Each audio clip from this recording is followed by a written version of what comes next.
नमस्कार दोस्तों। स्वागत है आपका अपने क्लास आरबी क्लासेस पे। और आप सब लोग कैसे हो? आई होप ठीक हो गए। तो आज हम लोग पढ़ेंगे महाजनपद काल। इतिहास में महाजनपद काल के बारे में पढ़ेंगे आज। देखिए कैसे 16 महाजनपद कैसे बने, क्या खूबी थी, आज उसके बारे में जानते हैं। आइए।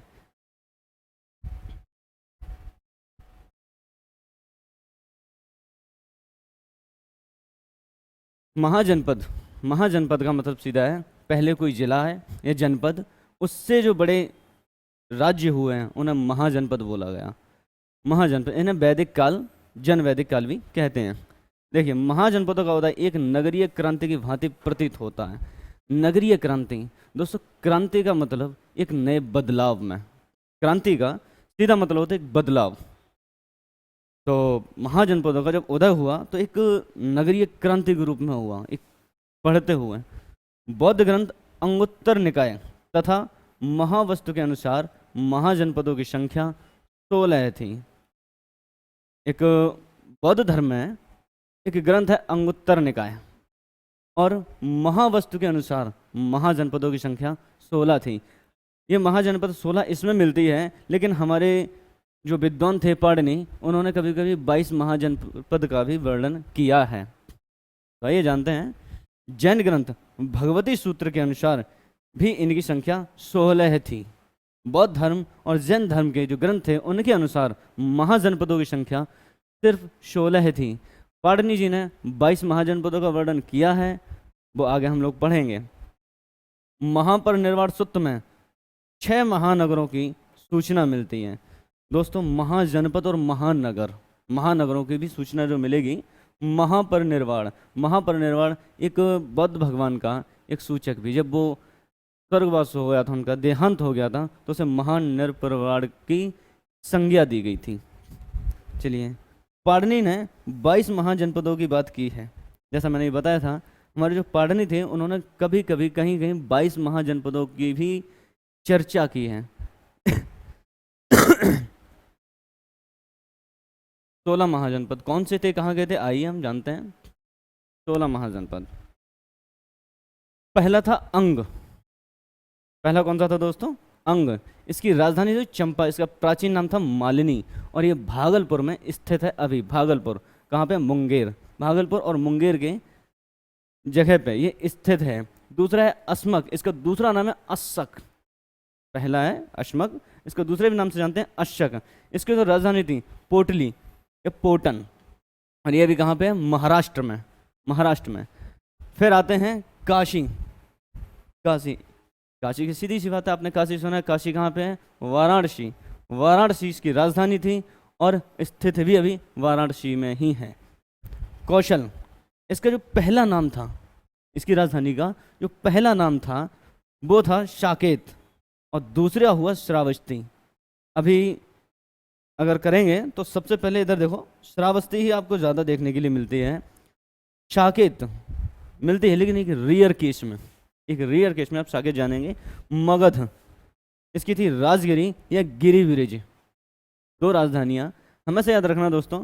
जरूरी नहीं आपको गिरिब्रिज याद रखो, राजगिरी याद रखो, दोनों याद रखनी पड़ेंगी। पता चले क्वेश्चन पेपर आया, आपने पढ़ी गिरिब्रिज लेकिन उसमें था राजगिरी, तो देखनी पड़ेगी। और ये जो हाँ श्रावस्ती जो है, श्रावस्ती अयोध्या में ये अभी स्थित है। दक्षिण बिहार, पटना, कौन सी जगह पे? गया में। गया पे ये स्थित है। 5वीं अपनी राजधानी मगध। अब आते हैं 6वीं वज्र। दोस्तों वज्र, इसकी जो राजधानी थी वो थी वैशाली, और ये है कहाँ पे? दरभंगा। बिहार में ही स्थित है, एक जगह है उत्तरी बिहार में। दरभंगा, मधुबनी, सीतामढ़ी, शिवहर, मुजफ्फरपुर, ये तीनों चीज़ें बिहार में जो हैं, जिले हैं, यहाँ पे इनकी राजधानी बनाई थी, अभी स्थित है। फिर है मल्ल, कुशीनारा एवं पावा, इसकी राजधानी थी कुशीनारा। ये ज़्यादा आता है, पावा आपको बहुत कम सुनने के लिए मिलता है। कुशीनारा और पावा, और ये है कहाँ पे? गोरखपुर के देवरिया जगह पे, देवरिया नामक स्थान पे। कहाँ पे? गोरखपुर में, देवरिया में। फिर आते हैं वत्स। वत्स मतलब इसकी राजधानी थी वो थी कौशाम्बी, और कौशाम्बी कहाँ पे है? कौशाम्बी क्षेत्र में। कौशाम्बी क्षेत्र में यह स्थित था। पांचाल, अभी हम आगे चल के पढ़ेंगे, इसमें कुछ ऐसे महाजनपद काल हुए जो बहुत मजबूत थे, बहुत मजबूत थे, एक शक्तिशाली महाजनपद हुए थे, उनके बारे में चर्चा करेंगे। पहले देख लेते हैं 16 कौन से महाजनपद थे। 9वां था दोस्तों पांचाल। ये उत्तरी राजधानी अहिछत्र तथा दक्षिण काम्पिल्य में, इसकी जो राजधानी है वो उत्तरी उत्तरी जो राजधानी है अहिछत्र तथा दक्षिण जो राजधानी थी वो काम्पिल्य थी। ये कहाँ पे है? वरेली तथा फर्रुखाबाद। वरेली, वरेली आप जानते हैं उत्तरी दिशा में, दक्षिण की साइड जो है फर्रुखाबाद है। आते हैं फिर मत्स्य, मत्स्य इसका था विराटनगर, और ये कहाँ है? अलवर, भरतपुर। अलवर, भरतपुर। दोस्तों अलवर और भरतपुर कहाँ पे हैं? राजस्थान स्टेट जो है, एक राज्य है राजस्थान, वहाँ पे ये चीज़ें, वहाँ पे ये जगह स्थित है। आते हैं फिर सूरसेन, सूरसेन, सूरसेन मथुरा में, मथुरा, ये स्थित भी मथुरा में ही है। फिर आते हैं अवंती, ये उत्तरी उज्जैनी, उत्तरी में उज्जैनी और दक्षिणी में महिष्मती, महिष्मती, वहाँ पे इसकी राजधानी स्थित थी, उसकी राजधानी बनाया गया इसे। और मालवा एवं निकटवर्ती क्षेत्र, मालवा एक जगह है, वहाँ के जो निकटवर्ती क्षेत्र हैं वहाँ पे ये स्थित था। फिर आते हैं गांधार, इसकी राजधानी तक्षशिला, तक्षशिला, पेशावर और रावलपिंडी। पेशावर और रावलपिंडी कहाँ है दोस्तों? पाकिस्तान के क्षेत्र में। ये रावलपिंडी और पेशावर जो हैं अपने पाकिस्तान के क्षेत्र में स्थित हैं ये। फिर आते हैं कंबोज, कंबोज की राजधानी क्या थी? राजपुर और हाटक, राजपुर और हाटक।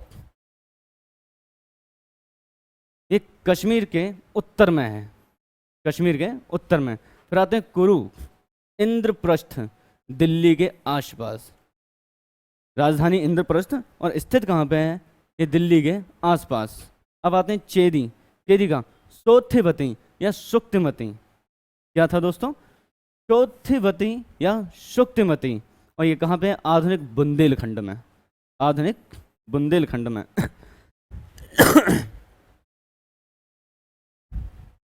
अब थोड़ी इनकी मैप में देख लेते हैं इनकी जगह कहाँ कहाँ पे स्थित है। आइए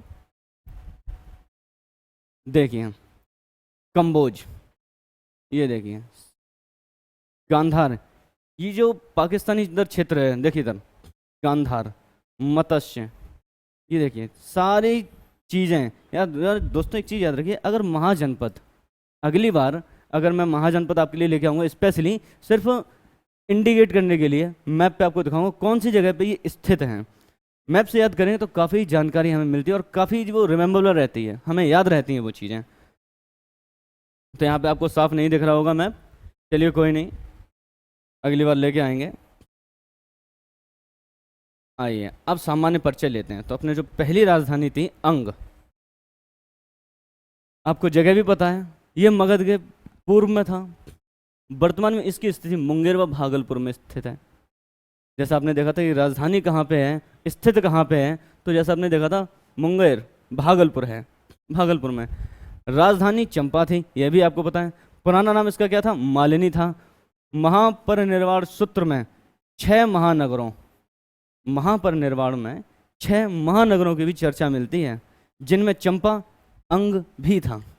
चंपा जिसकी राजधानी अंग थी मिलता है। अन्य 5 थे, अन्य 5 कौन से थे? देखो, राजगृह, श्रावस्ती, काशी, कौशाम्बी, साकेत, चंपा का वास्तुकार महागोविंद था।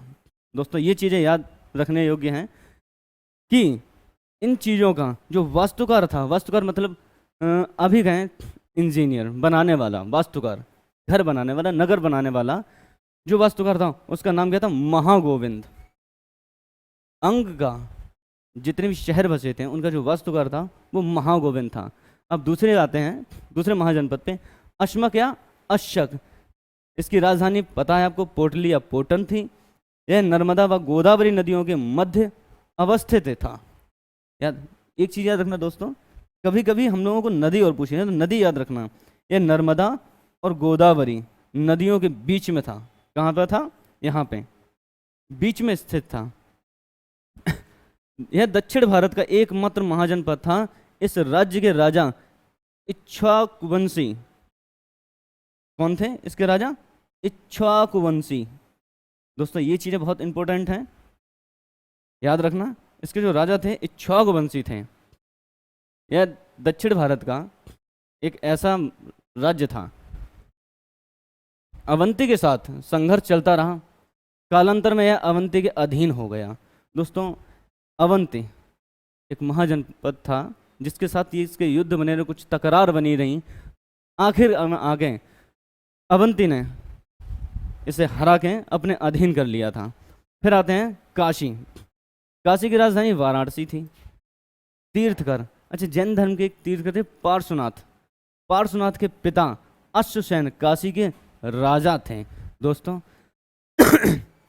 याद रखना, ये जो चीज़ें हैं जैन धर्म के तीर्थकर थे। जैन धर्म के तीर्थकर थे पार्श्वनाथ, और ये उनके पिता कौन थे? अश्वसेन, जो काशी के राजा थे। काशी का सबसे शक्तिशाली शासक ब्रह्मदत्त था। दोस्तों काशी के अगर राजा पूछे जाए तो कौन है? अश्वसेन। अश्वसेन के पुत्र कौन थे? पार्श्वनाथ। जैन धर्म पढ़ेंगे तब इनके बारे में डिटेल पढ़ेंगे, पार्श्वनाथ के बारे में। और यहाँ पे जो शक्तिशाली एक पावरफुल किंग जिसे बोलते थे, उनका नाम था ब्रह्मदत्त। इसका कौशल राज्य के साथ संघर्ष रहता था। कौशल राज्य था वो हमेशा एक दूसरे से तकरार बना रहता था। आइए कौशल के बारे में भी जानते हैं। देखिए जैसा हमने बताया था, कौशल की 2 राजधानियाँ थीं। कौशल की 2 राजधानियाँ थी। प्रथम तो साकेत थी तथा दूसरी श्रावस्ती। यह नेपाल से लेकर सई नदी तक विस्तृत था। इसके राजा कौन थे? प्रसेनजित। कौन थे? प्रसेनजित। स्थित कहाँ पे था? नेपाल से लेकर सई नदी तक। नेपाल से लेकर सई नदी तक स्थित था, और इनके जो राजा थे वो प्रसेनजित थे। अब आते हैं मगध पे। इसकी राजधानी राजगृह या गिरिब्रिज थी। वर्तमान में स्थित कहाँ पे है? पटना, गया। कहाँ पे? बिहार में। बिहार में स्थित है। गिरिब्रिज पर्वतों से घिरी राजधानी थी। जो गिरिब्रिज थी वो पर्वतों से घिरी हुई राजधानी थी। आसपास पत्थर जो थे, पर्वत थे सॉरी, बाउंड्री बना के रहते थे। यह सबसे शक्तिशाली महाजनपद था। दोस्तों मैंने बोला ना, इसमें बस कौशल, मगध, ऐसे कई ऐसे महाजनपद थे जो काफ़ी पावरफुल थे। ये काफ़ी शक्तिशाली महाजनपद था। मगध की स्थापना बृहद्रथ याद रखना, ये शासक था। इसके बारे में काफ़ी रोचक कहानी है बृहद्रथ के बारे में, आगे सुनाएंगे।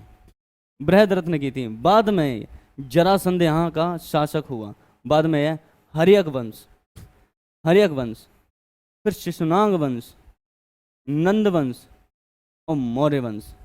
दोस्तों मगध में ही ये शासन की उत्पत्ति हुई थी और शासन यहीं पे चला था। और अपने आप में एक मौर्य, शिशुनाग वंश, नंद वंश, इनके बारे में पढ़ेंगे। यहाँ पे जब मौर्य वंश पढ़ेंगे तो देखेंगे चाणक्य के बारे में काफ़ी ऐसे चीज़ें जानेंगे। ये सारी चीज़ें मगध में हुई थी। सबसे शक्तिशाली देश इसीलिए मानते हैं। आइए अब पढ़ते हैं वज्र। वज्र जो था यह 8 राज्यों का संघ था। दोस्तों वज्र एक 8 राज्य का एक समूह था। इसकी राजधानी क्या थी? वैशाली। यह उत्तरी बिहार में, दोस्तों याद रखना, उत्तरी बिहार में गंगा के उत्तर में स्थित था या अवस्थित था। कहाँ पे? उत्तरी बिहार में गंगा के उत्तर में। हर चीज़ उत्तरी में है। उत्तरी बिहार में गंगा के उत्तर में अवस्थित था। वैशाली का लिच्छवी गणराज्य दुनिया का प्रथम गणराज्य माना जाता है। वैशाली का लिच्छवी एक गणराज्य था। यह दुनिया का प्रथम गणराज्य था। गणराज्य का मतलब समझ गए? राज्यों का समूह। ये दुनिया का पहला ऐसा राज्य था जिसे गणराज्य की उपाधि दी गई। अजातशत्रु व वज्र संघ का तनाव रहता था।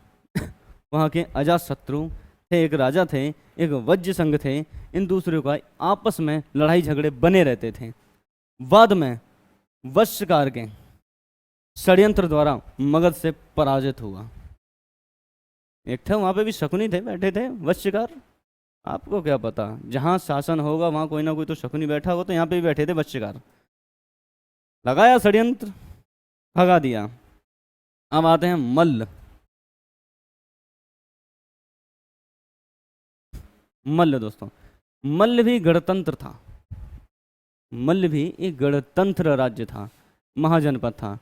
इनमें पावा के मल्ल एवं कुशीनारा के मल्ल शामिल थे। मल्लों मल्लों के कुशीनारा में ही तथागत बुद्ध को महापरिनिर्वाण, दोस्तों यहाँ निब्बान ये गलत हो गया, महापरिनिर्वाण मतलब मृत्यु प्राप्त हुई थी।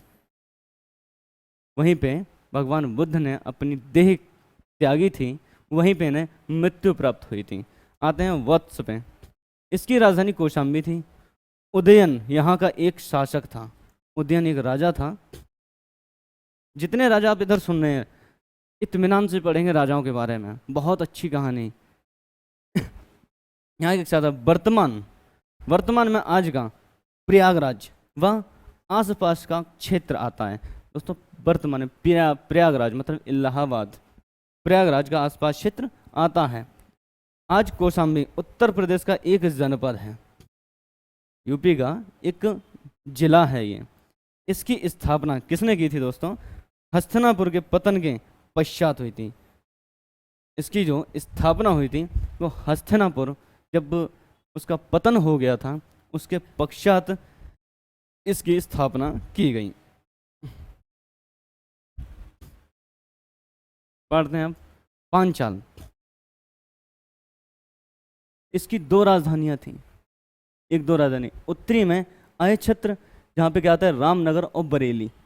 रामनगर और बरेली उत्तरी में जो अयछत्र है वो उसमें क्या आता है रामनगर और बरेली, तथा दक्षिण में कामपिल्य। दक्षिण में कामपिल्य कहाँ आता है? फर्रुखाबाद और बदायूं की तरफ। फर्रुखाबाद जो डिस्ट्रिक्ट है, फर्रुखाबाद और बदायूं, ये उस साइड आता है। राजा द्रुपद यहाँ के एक शासक थे जो कि द्रौपदी के पिता थे। कालांतर में द्रुपद दक्षिण पांचाल तक सीमित हो गए तथा उत्तरी पांचाल अवस्थामा के पास चला गया। कुछ महाभारत के भी यहाँ पे पात्र हैं कि उन्हीं का नाम बता रहे हैं। चलिए आगे बढ़ते हैं। मत्स्य, देखिए इसकी राजधानी विराटनगर थी। इसकी वर्तमान स्थिति जो है राजस्थान राज्य के भरतपुर और अलवर में है। कहाँ पे है दोस्तों? भरतपुर और अलवर तथा जयपुर में आती है। कुछ जयपुर में भी आती है। इसकी स्थापना किसने की थी? विराट नामक राजा ने। इसके जो राजा थे वो विराट नामक राजा थे, उन्होंने ये महाजनपद बसाया था। फिर आते हैं सूरसेन पे। इसकी राजधानी मथुरा थी। बुद्ध काल में यहाँ का शासक अवंतीपुत्र था। कौन था दोस्तों? अवंतीपुत्र था, जो कि भगवान बुद्ध का एक शिष्य था। यूनानी लेखकों ने इसे सूरसेनोई तथा राजधानी को मैथोरा कहा है। यूनानी जो लेखक थे उन्होंने सूरसेन को सूरसेनोई तथा राजधानी को क्या कहा? मैथोरा कहा है। पुराणों में यहाँ के शासक वंश को यदुवंश कहा गया। श्री कृष्ण के समय यदुवंश अपने चरमोत्कर्ष पे था, मतलब श्री कृष्ण के समय यहाँ पे सबसे ज़्यादा यदुवंश ही थे। यदुवंश एक ऐसी विशाल समूह था, काफ़ी बड़ी क्षेत्र में, बड़ी मात्रा में।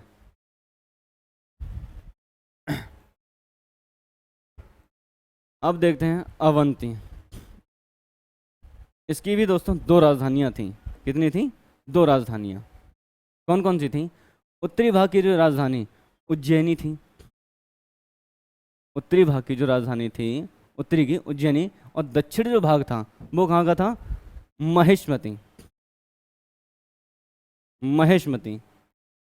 इसकी वर्तमान स्थिति मालवा व समीपवर्ती क्षेत्र है। मालवा एक जगह है, वहाँ का समीपवर्ती जितना भी क्षेत्र आता है इसी के अंतर्गत है। महाजनपद भी मजबूत स्थिति में था क्योंकि यहाँ लोहे के खाने थी, लौह उपकरण बनते थे जिससे सैन्य व्यवस्था मजबूत हुई थी। प्राचीन काल में यहाँ, इधर हर्यक वंश है दोस्तों, याद रखना कौन सा, हर्यक वंश का शासन था। हर्यक ब्रह्मा की 12वीं पीढ़ी, 12वीं, सॉरी हर्यक वंश यहाँ पे नहीं है, हाँ यहाँ पे एक जनपद थी, है ब्रह्मा की 12वीं पीढ़ी थी, 12वीं पीढ़ी की संतान थी। चंड प्रद्योत अन्य शासक था। दोस्तों यहाँ पे सोचो, एक ऐसा महाजनपद अवंती जहाँ पे लोहे के कारखाने पाए गए, सैन्य व्यवस्था कैसे मजबूत होती, भाई हमारे पास लोहा होगा तो हम उपकरण बनाएंगे, हथियार बनाने में सक्षम थे। एक मजबूत हथियारों के साथ यहाँ की सैन्य शक्ति इतनी मजबूत थी जो अन्य महाजनपदों से काफ़ी अच्छी स्थिति में थी। अब आते हैं गांधार में।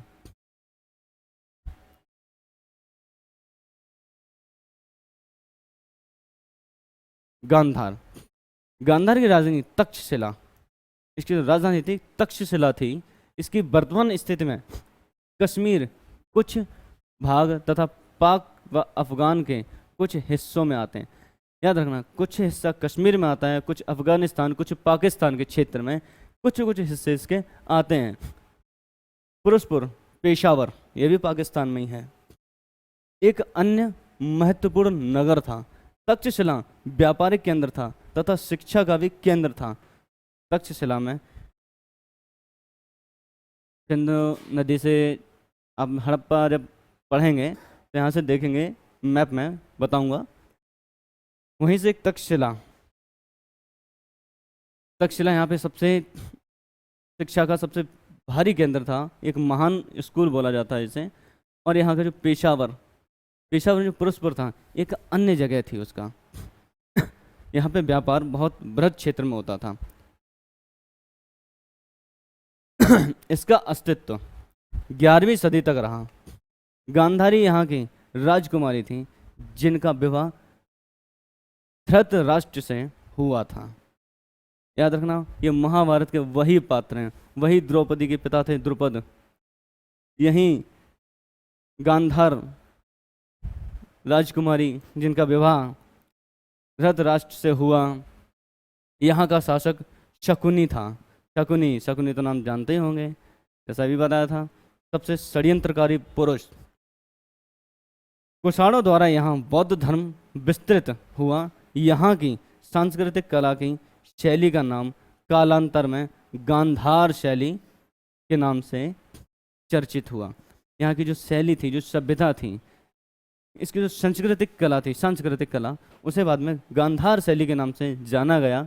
और यहीं पे दोस्तों कुषाण, एक कुषाण वंश था, उन्हीं की वजह से यहाँ पे बौद्ध धर्म का प्रचार कर हुआ, यहाँ पे लोग जाने। अब आते हैं 14वें महाजनपद कंबोज। कंबोज, इसकी राजधानी राजपुर या हाटक थी। क्या थी? राजपुर या हाटक थी। इसका विस्तार कश्मीर से हिंद कुश तक अनुमानित है। अनुमानित का मतलब अनुमान जताया जाता है कि कश्मीर से लेके हिंद कुश तक अनुमानित लगाया जाता है कि यहाँ तक इसका क्षेत्र था। गांधार का समीपवर्ती राज्य था। अभी जो पढ़े हैं पीछे गांधार, इसका समीपवर्ती यही राज्य था। यह अपने घोड़ों के लिए प्रसिद्ध था। दोस्तों यह जो महाजनपद था अपने घोड़ों के लिए प्रसिद्ध था। यहाँ पे घोड़ों की संख्या काफ़ी थी। फिर आते हैं कुरु। इसकी राजधानी इंद्रप्रस्थ थी जो कि आधुनिक दिल्ली व समीपवर्ती क्षेत्र हैं। इंद्रप्रस्थ आज जिस नाम से जानते हैं दिल्ली, इसका पुराना नाम इंद्रप्रस्थ था। दिल्ली, आपको पता है दिल्ली की स्थापना किसने की थी? तोमर वंश के एक शासक थे अनंगपाल, उन्होंने दिल्ली की स्थापना की थी। तो दिल्ली की स्थापना किसने की थी? अनंग पालना है।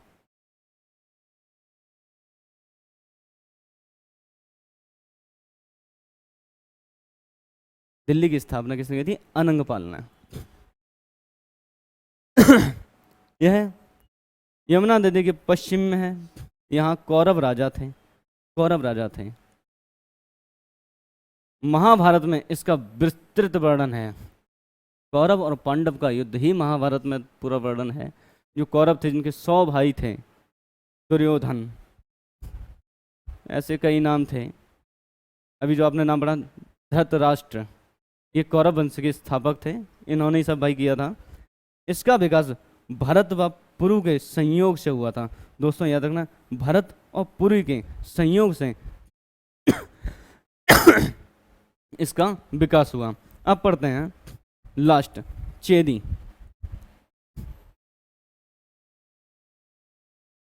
इसकी राजधानी क्या थी? शुक्तिमती या सोथेवती।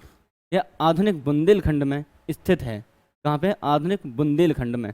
दोस्तों पहला जो चार्ट है ना, उसे एक बार देखने के बाद आपकी इसकी राजधानी, स्थिति, सारी चीज़ें वहीं से क्लियर हो जाएंगी। हमें जानना क्या है कि हाँ यहाँ पे खास क्या चीज़ थी। तो देखो, यहाँ का राजा शिशुपाल था। कौन था?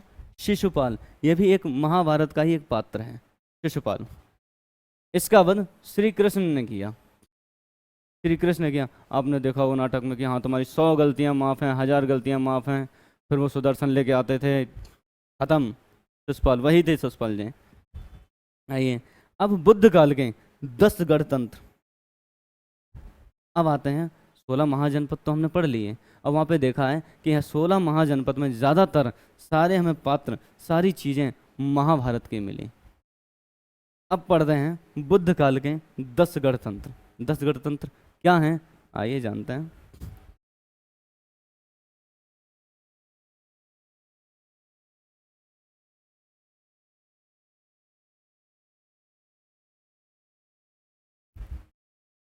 देखिए, पहला कपिल वस्तु के शाक्य। एक गणतंत्र का मतलब होता है एक लोगों का समूह। एक दूसरे नंबर पे है शुशु भारगिरी। शुशु भारगिरी के भग्ग या शुमशुमारा के भग्य, ये भी एक गणतंत्र थे।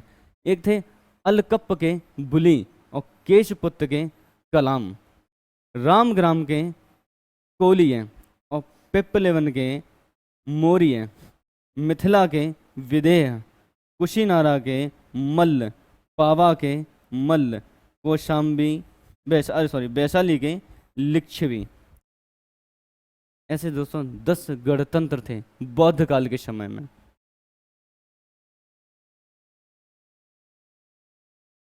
चलिए अब पढ़ते हैं कपिल वस्तु शाक्य। कपिल वस्तु शाक्य, यह एक शाक्यगढ़ की राजधानी थी कपिल वस्तु, जहाँ पे भगवान बुद्ध का जन्म हुआ था। शाक्यगढ़ की राजधानी थी, यहाँ बुद्ध का जन्म इसी गढ़ राज्य में हुआ था। बुद्ध, इनका जो बचपन का नाम था सिद्धार्थ। यहाँ के शासक जो थे शुद्धोधन थे। शुद्धोधन के पुत्र जो शुद्धोधन थे, भगवान बुद्ध के पिताजी का नाम है। इनका जो जन्म हुआ था यहाँ से कुछ दूरी पर लुम्बिनी में हुआ था। गढ़राज्य यही था, लेकिन एक जगह थी लुम्बिनी। लुम्बिनी ये नेपाल के तराई क्षेत्र में पड़ता है, लुम्बिनी, वहीं पे इनका जन्म हुआ था। इसे अब रम्मिनदेई कहा जाता है। रुम्मिनदेई क्या कहा जाता है दोस्तों? लुम्बिनी का एक आधुनिक नाम क्या है? रुम्मिनदेई। इसकी वर्तमान स्थिति नेपाल में मानी जाती है।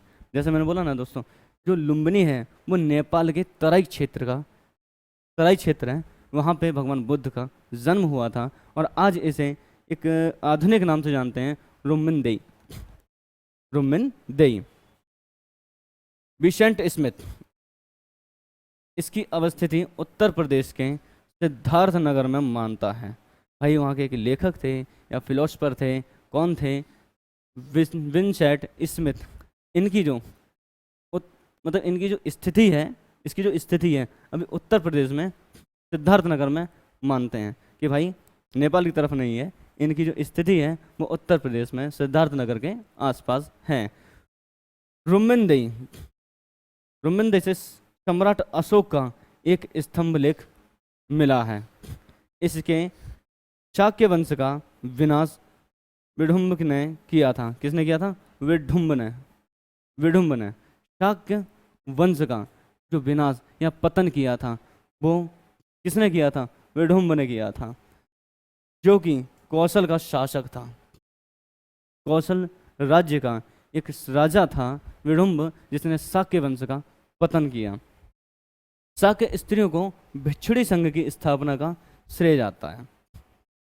शाक्य स्त्रियों को भिक्षुणी, भिक्षुणी मतलब एक भिक्षुक संघ की स्थापना। आपने देखा है जो अपने बौद्ध होते हैं, जो बौद्धिस्ट होते हैं, वो अपने आप को भिक्षु ही कहते हैं, अपने आप को भिक्षु ही कहते हैं। एक साधारण कपड़े, मोह माया से दूर, खुद का आत्मज्ञान करना, कोई मूर्ति पूजा नहीं, वो प्रैक्टिकली होता है। जो भी करना है प्रैक्टिकली करो, करके देखो। दूसरा आते हैं भाई सुसुभारगिरी के भग्ग। सुसुभारगिरी के भग्ग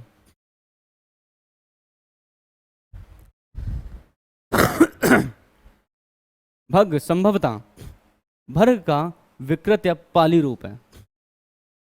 भग्ग जो है विकृत या पाली का विकृत रूप है। इसकी वर्तमान स्थिति मिर्जापुर में है। अभी जो वर्तमान स्थिति है भग्ग की वो मिर्जापुर में स्थित है।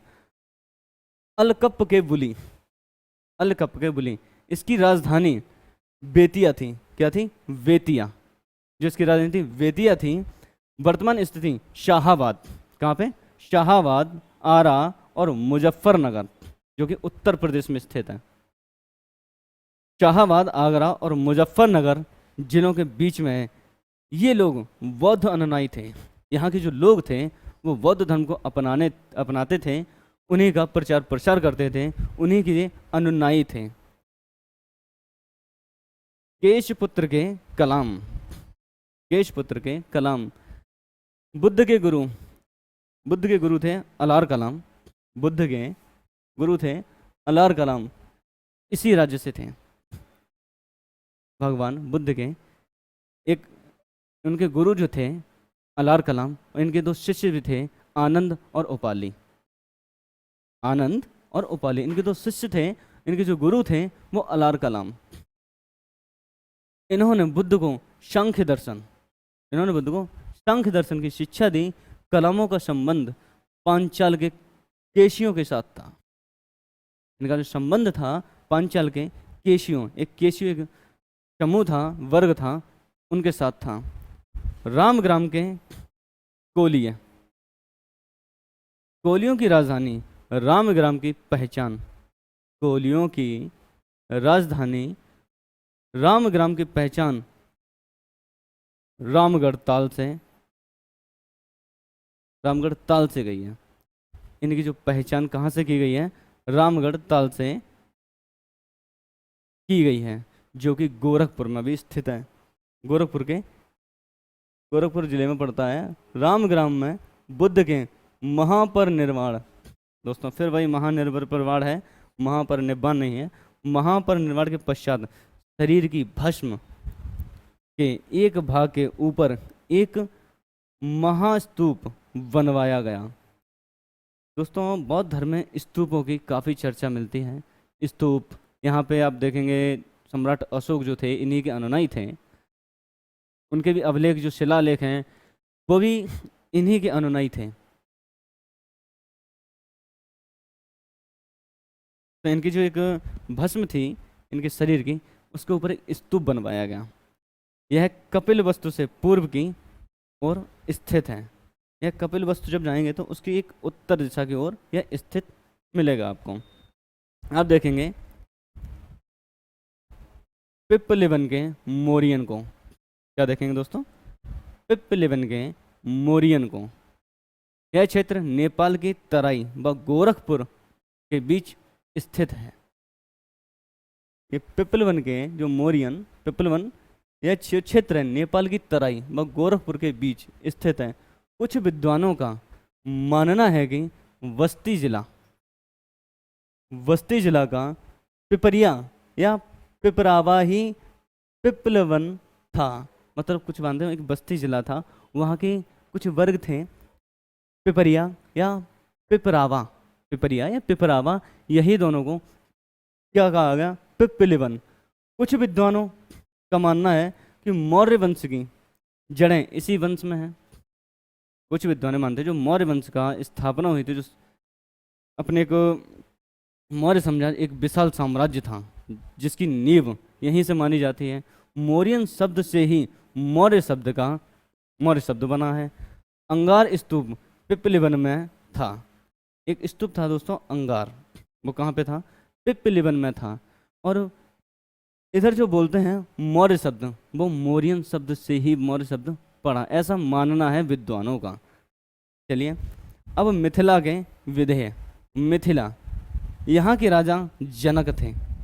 जनक, मिथिला माँ सीता जी के पिताजी। मिथिला एक राज्य था जहाँ के राजा जनक थे, जो एक दार्शनिक थे, एक जो फिलोसफर थे। इनकी पुत्री जानकी थी।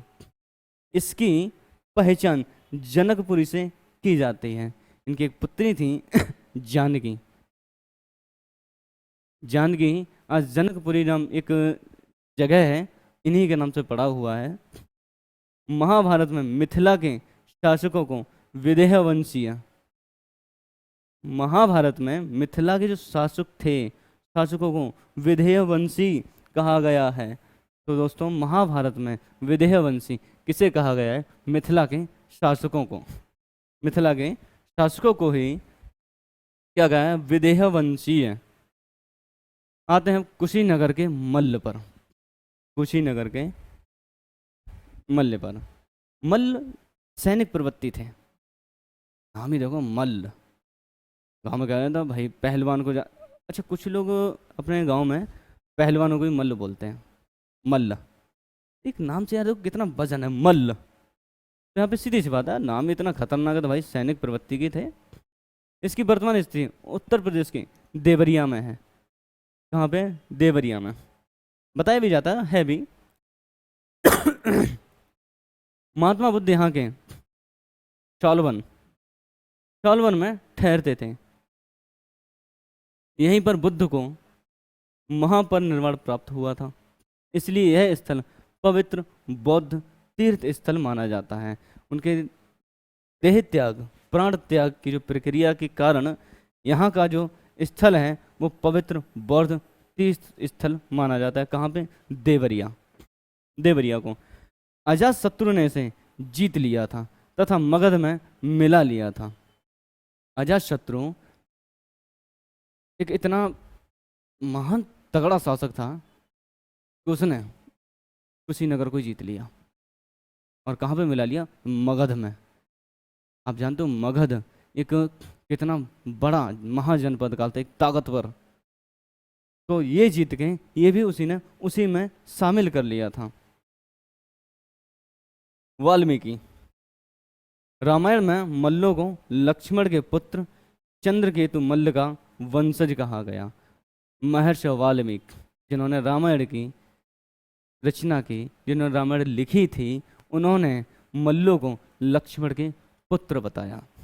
क्या बताया कि जितने भी मल्ल थे वो लक्ष्मण के पुत्र थे। चंद्रकेतु मल्ल का वंशज कहा गया। चंद्रकेतु मल्ल का एक वंशज कहा गया इन लोगों को। अब पावा के जो मल्ल थे, एक तो कुशीनारा के मल्ल थे, अब पावा के मल्ल देखो कौन थे।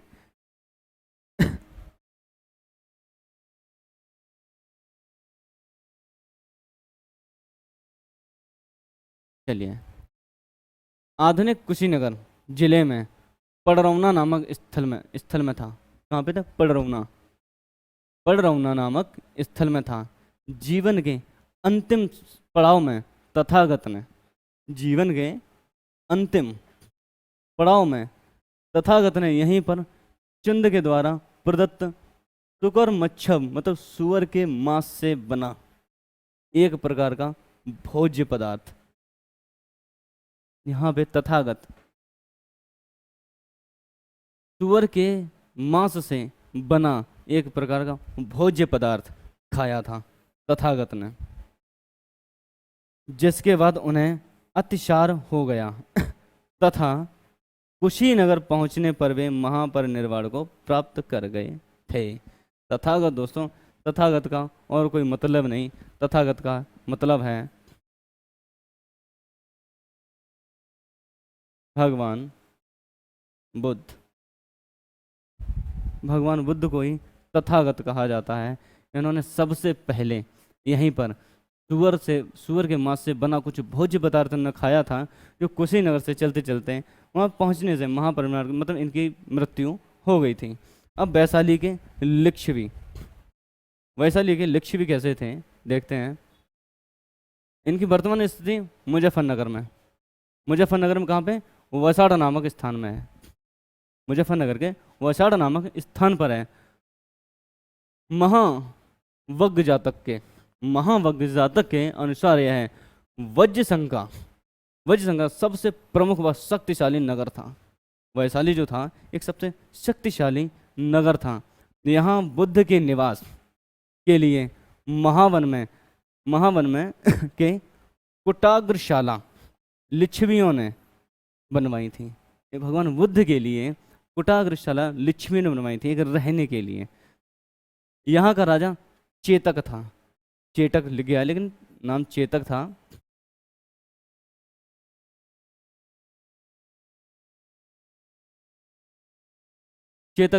जिसकी पुत्री चिल्लड़ा थी। क्या थी? चिल्लड़ा या चेलना, लोग कह देते हैं चेलना, लेकिन इसका नाम चिल्लड़ा भी कहीं कहीं मिलता है, चेलना भी मिलता है। चेलना का विवाह मगध के राजा बिंबिसार से हुआ। इनकी जो पुत्री थी चेलना, इनका विवाह बिंबिसार से हुआ। आगे पढ़ेंगे बिंबिसार, काफ़ी वंश भी पढ़ेंगे, काफ़ी राजाओं के बारे में जानेंगे भी। जैसे भी आपने अजातशत्रु नाम देखा, फिर उसके बाद कई लोग आए, बिंदुसार, बिंबिसार, अशोक, चंद्रगुप्त मौर्य, चंद्रगुप्त द्वितीय, ऐसे कई लोगों के बारे में जानेंगे। किसकी? चेतक की बहन त्रिशिला भगवान महावीर की माँ थी।